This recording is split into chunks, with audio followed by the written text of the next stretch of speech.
Hello everyone, Erin here from yourvillageonline.com with 58 parenting classes available on demand. So I'm going back to some basics like I said in the last video. This one is about consequences. We're going to talk about consequences today as one of the discipline tools. Now, consequences tend to be overused. And I understand it's really easy to slip into this consequences mode. I do it sometimes myself. So it's just something we need to stay really mindful about, trying to stay out of that, going right to the consequences mode. Because what happens is we take away our child's opportunity to make a better choice. When we go to consequences, what we're doing is working on next time. What we want to do is try to give them the opportunity to fix it now, to fix it this time, rather than pushing it off to the next time. So it's good to go to the other types of tools first. Things like choices, things like the communication tools that I talk about in that class, the other positive discipline tools, working on those first. And then if they aren't complying, if they aren't making a choice, and there's certain ways to use these tools, of course, use choices well and properly so that they are more effective. And if you aren't sure how to do that, I do have classes on all of that. But you want to go to those first, give them the opportunities to use those first. And then if they still don't comply, still don't make a good choice on their own, then you can pull in the consequence and help them work on it for the next time. And then what happens is it's much more effective because it's not getting overused. It's getting pulled out as a last resort. And then they're like, okay. And the next time they'll remember that they had a consequence the last time and they don't want that. They'll work on making better choices the next time.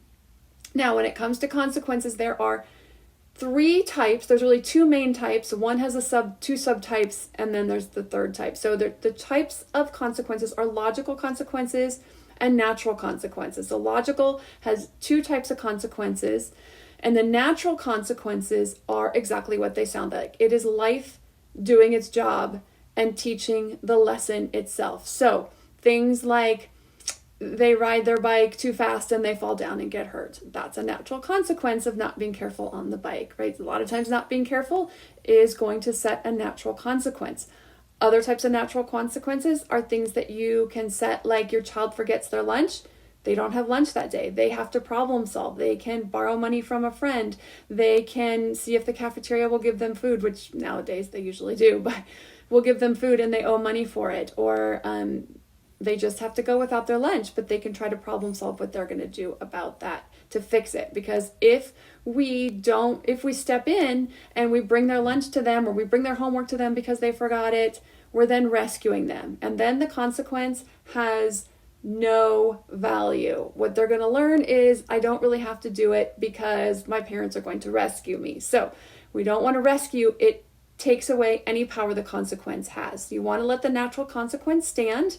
Let them learn from that. When it comes to the natural consequences, a lot of times with children, or even the logical consequences with younger children, a lot of times parents will give warnings. If we stop our child right before they do what we told them not to do, and then we're rescuing them again in another way. But if we're like, if you do this, I'm going to take away your toy. If you do this, you're going to hurt your feet. You're rescuing. Let them feel the consequence. Let them do what they're going to do. Let them hurt their feet if they step on the hot pavement. If you think it's too hot, if you're afraid they're going to burn their feet, don't make it a natural consequence. Don't give them an option. You want to give them an option about which shoes to wear. You're not going to give them an option about trying to step on the hot pavement if you're too concerned about it. Otherwise, you want to set the natural consequence or remind them of the natural consequence and let it stand. No rescuing of any kind. If you want to know more about consequences, about how to put down logical positive and logical negative consequences with the steps and the pitfalls that those can have and how to avoid those so that they can be much more effective, that is a class on the website at yourvillageonline.com. Thanks for watching. See you soon.